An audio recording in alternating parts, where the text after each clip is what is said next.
tu es totalement débutant, va à l'échec partout parce que de toute façon tu ne seras jamais à l'échec. Il n'y a pas d'anabolisme sans catabolisme. Comme dans tout dans la vie, il n'y a jamais de haut sans de bas. Et plus penser à rapprocher les coudes déjà plutôt que les mains, comme le pec est attaché à l'humérus.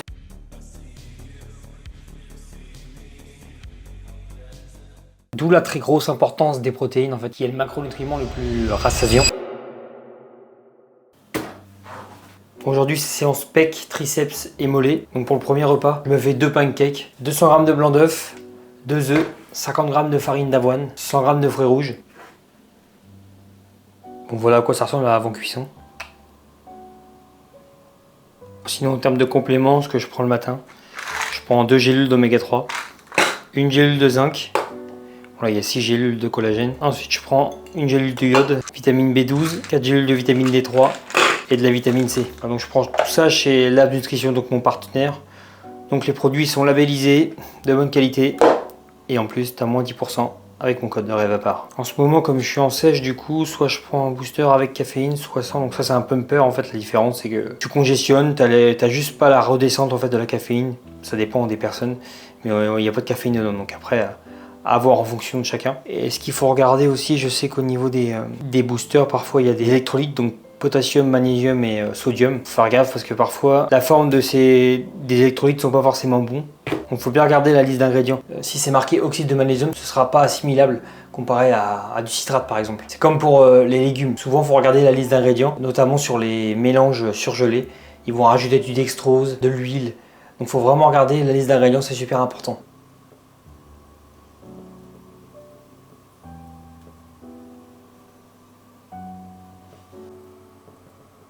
C'est quand même assez imposant en termes de volume, j'en mange 2 comme ça. D'où la très grosse importance des protéines en fait, qui est le macronutriment le plus rassasiant. Et donc parce que l'ennemi lors d'une sèche, c'est la faim forcément. Donc pareil, même au niveau des choix alimentaires, il vaut mieux choisir des pommes de terre pour un indice de satiété beaucoup plus élevé plutôt que du riz. Donc là, le bilan au niveau de la sèche, j'entame la 10e semaine aujourd'hui, donc moins 9 kg depuis le départ. Donc c'est plutôt une mini-cut puisque c'est un rythme assez élevé de perte de poids, donc de 1 kg par semaine. C'est plutôt une mini-cut plus courte, mais plus agressive. Donc le pré-entraînement, juste avant d'aller m'entraîner. Donc je prends quelque chose d'assez facile à digérer. Donc de la crème de riz, donc 75 g, de la protéine en poudre 30 g et du beurre d'amande 20 g. Donc il y a plusieurs façons de faire sa crème de riz. Soit tu portes à ébullition de l'eau, du coup, tu verses dans le mélange. Ça te fait de la crème de riz plutôt tiède, voire chaude. Ça c'est la première option que je faisais, que j'ai fait le plus. Et depuis peu, en fait, ce que je fais, c'est que je mets tout dans mon tupperware, je mets ça au congèle, donc avec l'eau, etc. Et j'attends un petit peu. Et en fait après c'est frais, donc ça fait un peu style crème, enfin riz au lait. Et franchement je trouve ça meilleur. Là pour la crème de riz, j'ai testé la marque Life Pro sur Labs. Du coup c'est goût cookie, franchement j'aime bien.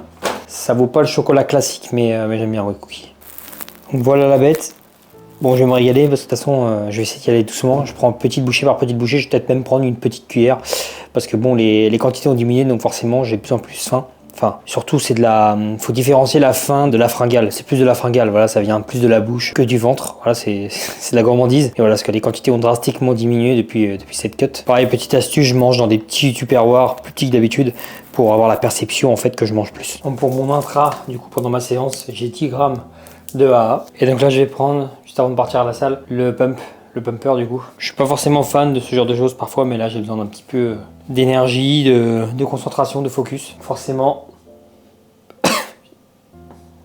ça pique. Bon, du coup j'ai oublié mon trépied chez moi, donc les plans vont pas être ouf. Donc premier exercice de la séance, pec écarté à la poulie, assis. 2 séries de 20 en activation, donc pas forcément à l'échec.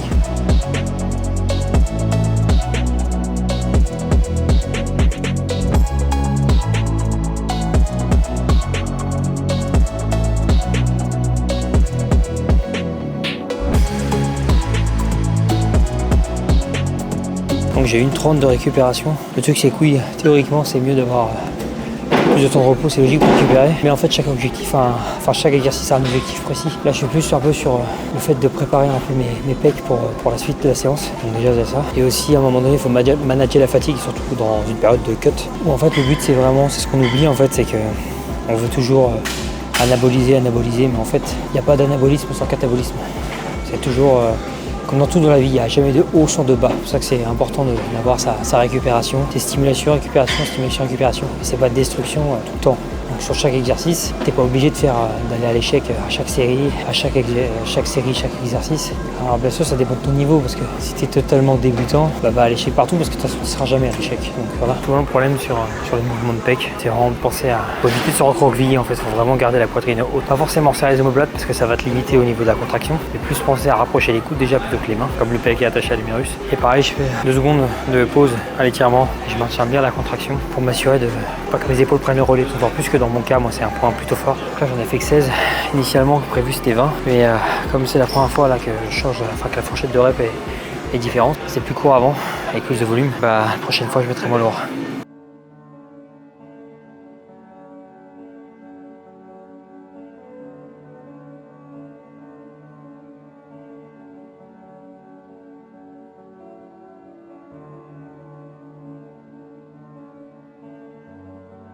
C'est vraiment pas évident sur trépied. Du coup, donc là j'ai 2 séries entre 8 et 10. Développé couché haltère, j'ai fait la première à 40 kg, j'ai fait 8. Je pense pas que j'avais la 9e. Donc là je vais mettre un incrément en dessous, j'ai divisé 10.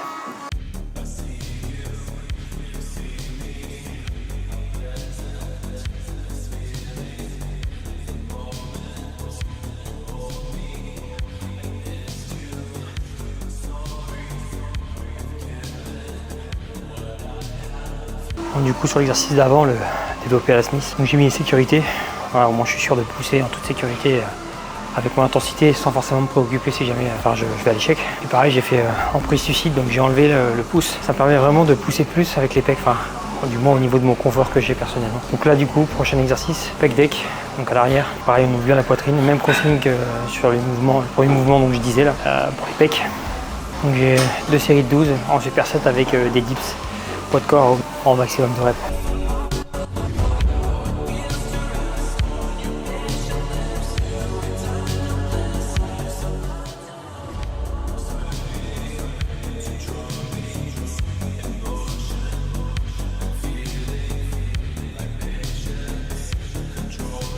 Donc au niveau des dips, ce que j'ai fait c'est que j'essaie de rester à la verticale quand je monte. Je monte pas jusqu'en haut sinon je perds attention sur les pectoraux.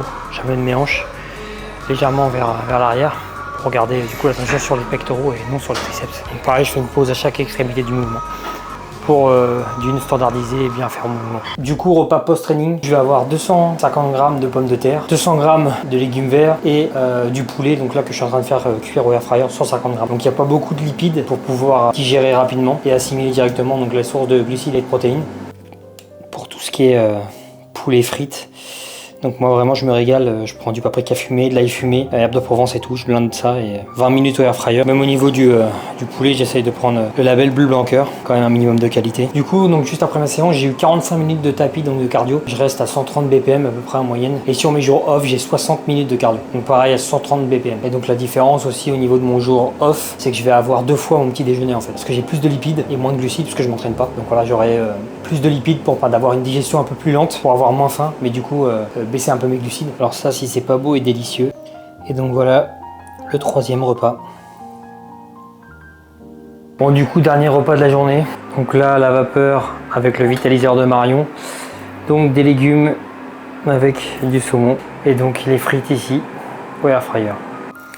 Donc voilà comment limiter la faim et prendre du plaisir, même en sèche.